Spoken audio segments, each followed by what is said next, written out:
Question de Christian. Bonjour à vous deux. J'ai une tendance à mentir, à m'isoler et à éviter les autres, et je m'en veux au final. Qu'est-ce qui me pousse à faire ça? Je te laisse commencer pour le coup. Tu veux J'ai tendance à mentir, à m'isoler et à éviter les autres. Et tu t'en veux.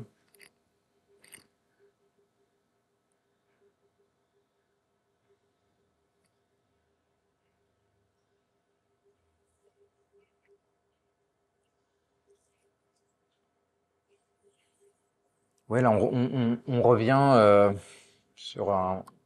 on revient très très souvent à ça, hein, mais c'est Christian. Christian. Oui, Christian, bah tu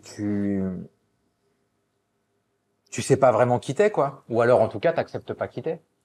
Euh, pour toi, une relation totale, c'est un truc compliqué parce que juste aller parler à une personne, c'est compliqué parce que tu es tout le temps dans l'analyse. Euh, tu, tu veux plaire, tu veux satisfaire, mais tu sais pas comment faire. Donc t'y vas pas, ou alors t'y vas mal, euh, parce que tu vas essayer forcément de jouer un personnage ou tu vas forcément essayer de mettre un masque pour rentrer en contact avec la personne, quoi. Et donc, bah, tu le fais une fois, tu le fais deux fois, tu le fais trois fois. Mais attends, mais c'est un jeu de fou, hein. C'est un jeu qui te pompe une énergie, mais tu peux pas t'imaginer, hein.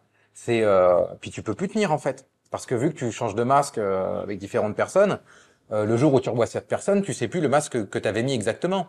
Tu vois, ça devient compliqué. Du coup, tu as l'impression que tu peux te faire griller, que tu peux te faire piéger, qu'il y a un truc qui est... La personne va découvrir qui t'es, et ça te fait peur. C'est, il y a vraiment ce truc-là t'as beaucoup de mal à accepter ce que t'es. Et pourtant, tu vois ce que je veux dire, t'as assassiné personne, enfin, t'as rien fait de grave, quoi. Tu vois ce que je veux dire. T'es juste un humain comme moi, comme Stéphane, banal, qui a des traumas, qui se lève le matin toujours, pas toujours de bonne humeur, qui gueule, qui râle, mais qui est aussi éminemment splendide quand il se met à rayonner et à être qui il est, qui est doué dans tel sport, dans telle discipline, qui est un super orateur, qui s'entend super bien avec les enfants. Enfin, tu vois, je veux dire, t'es les deux, quoi. T'es aussi beau que moche, mais ça c'est tout le monde pareil en fait, quoi. Tu vois, il n'y a pas d'êtres qui sont tout le temps beaux. Je veux dire, tu peux prendre la plus belle des nanas ou le plus beau des mecs, il se lève le matin, bah il sent pas bon de la bouche, il est mal coiffé, il a des rides. Enfin, tu vois ce que je veux dire. Non mais ce que je veux dire, je te ramène à ça, Christian, mais c'est la réalité, mon gars. C'est la réalité, c'est comme ça. Accepte-toi comme tu es. Essaye de t'accepter. Essaye de sortir du pour le coup là du jeu d'acteur, c'est-à-dire sors du truc de bah tu mens en fait. Tu mens parce que t'es obligé de mentir, quoi. Et puis plus tu vas remettre un masque, plus tu vas rentrer dans le mensonge. Puis après c'est une espèce de cercle infernal, quoi. Tu vis dans le mensonge en permanence. C'est hyper compliqué, quoi. C'est Mm. très très très Mm. compliqué. Tu ne peux pas aller bien, quoi. Puis je te ramènerai juste sur un truc, c'est que la première personne à qui tu mens, c'est à toi-même. C'est pas aux autres en fait. T'es tout le temps en train de te mentir à toi. Et ça, t'indique à ton corps. Tu vois ce que je veux dire? T'as une pensée, ta pensée arrive, tu penses ça parce que tu mens, t'indiques à ton corps, à ton système en fait que la pensée qu'il a eue, elle est pas bonne. Mm. T'imagines le bordel que tu crées à Mm. l'intérieur? Mm. Mm. C'est là, je viens de mettre un gros clash dans mon micro, tu vois. En gros, c'est ça qui. Tu vois, il y a quelque chose qui monte, qui est naturel, qui est du domaine de l'intuition chez toi. T'expliques à ton corps en fait que c'est pas ça. Et ça, quand tu l'as reproduit une, deux, trois, quatre fois, ton corps il dit tout de suite, poum, poum, poum. Là, il y a une personne, c'est bon, on va encore me dire que c'est l'inverse, etc., et que c'est pas ci, et que c'est pas ça. Donc à un moment donné, ben, tu te décroches de ton corps. En fait, ton corps il veut plus ressentir. Toi, tu t'éloignes de ton ressenti. Et puis, bah, tu n'as que le mensonge pour pouvoir continuer à jouer, quoi, tu vois. Mais là, tu pars dans le mur, quoi. Ça, c'est clair que tu pars dans le mur.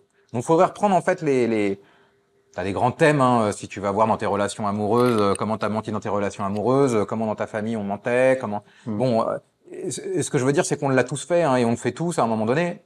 Ça se règle. Ne t'inquiète pas, ça se règle.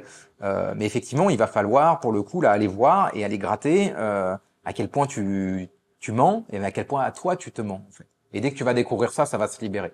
Donc, t'inquiète pas, Christian, ça va se faire.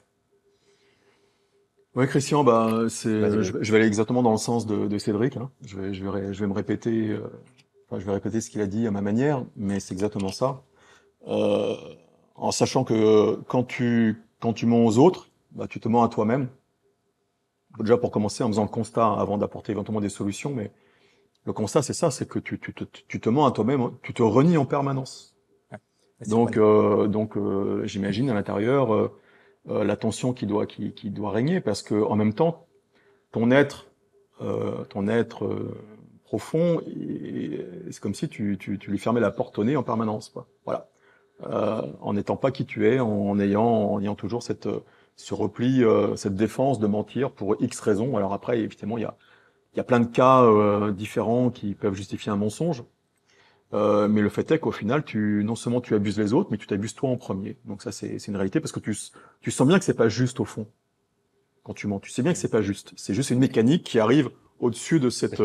cette pulsion de vérité là, qui est là et qui lui met un coup de poing pour la ramener dans sa case en bas, quoi.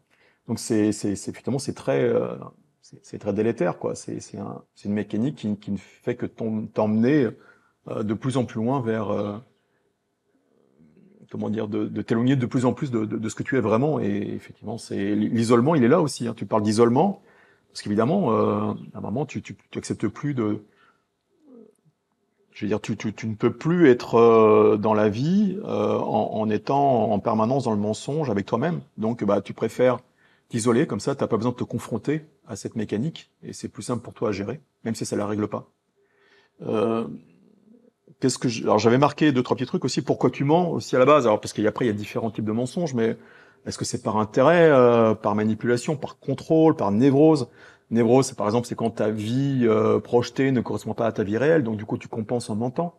Ou voilà, par un besoin d'être validé, de plaire bien sûr, ou de ne pas assumer une responsabilité, ou un besoin d'être comment dire accepté, aimé, ou au contraire par empathie parce que tu ne veux pas blesser. Enfin, donc tu vois les cas de figure pour mentir, ça manque pas. Mais au final, ça ne reste que préjudiciable à la fois pour tes relations avec les autres évidemment et pour toi-même.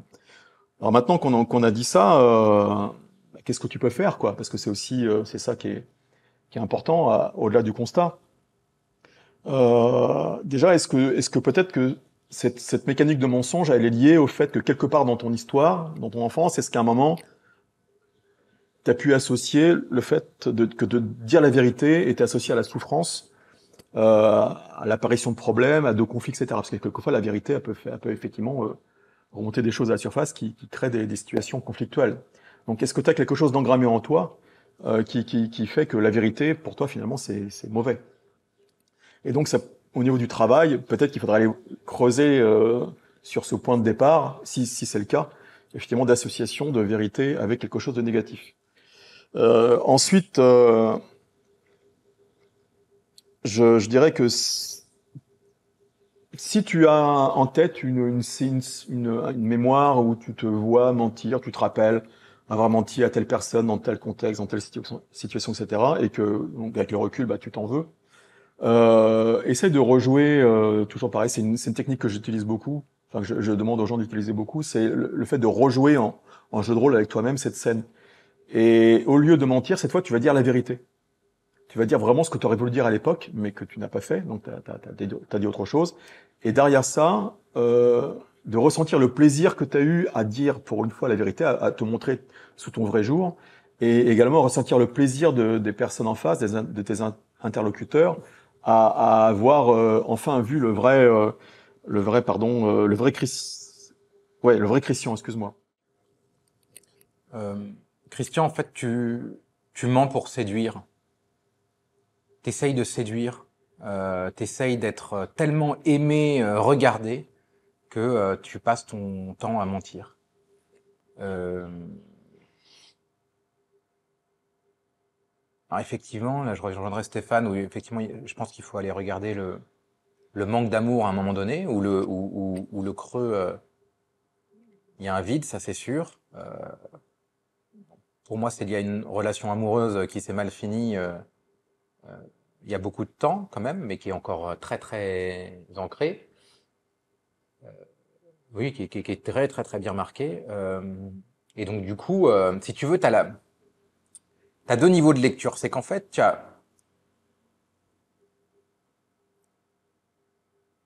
à la fois, tu fais ça pour séduire et à la fois, tu fais ça pour ne pas souffrir. Et t'es tout le temps, en fait, en train de passer de l'un à l'autre. Tu mens pour être aimé, tu mens pour ne pas souffrir. Tu mens pour être aimé, tu mens pour ne pas souffrir.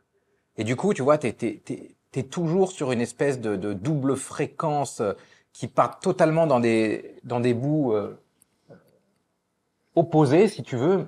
Et du coup, tu vois, si tu prends une ligne et que tu l'emmènes un coin en haut, un coin en bas, un coin en bas, tu vois, donc il y a de la tension, donc il y a tu vois bien que c'est toujours une espèce de patte que tu malaxes, donc ça te demande une élasticité intérieure qui est énorme, quoi. Tu vois, c'est quasi presque pas humain de faire ça. Enfin, en tout cas, tu peux te rendre compte que j'imagine que t'en souffres. Je crois que tu le dis à un moment donné.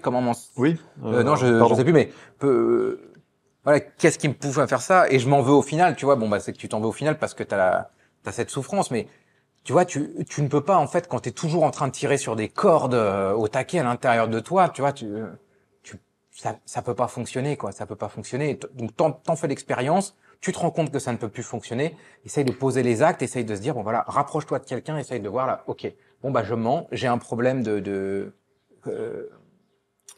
quand on ment tout le temps, excuse-moi, mythomanie, où tu vois, ça peut, même si c'est pas mythomania, tu mens pas sur tout, mais voilà, bah j'ai ça, c'est ok, bah je sais pas comment faire, je suis impuissant devant ça, je sais pas comment faire, je suis impuissant devant mes mensonges, je m'en remets à une aide extérieure pour pouvoir Oui, ouais. voir ce qui se passe et avoir un peu de clarté là-dessus. Et Mm. puis, tu verras là où ça t'emmène. Mais ça va se faire tout seul. Je pense que c'est effectivement là pour le coup, je t'ai donné une technique pour travailler sur toi tout seul, mais effectivement dans ton cas, je pense serait intéressant de voir quelqu'un qui pourrait t'aider effectivement. Voilà. Salut Christian. Merci Christian. Ciao. Ciao.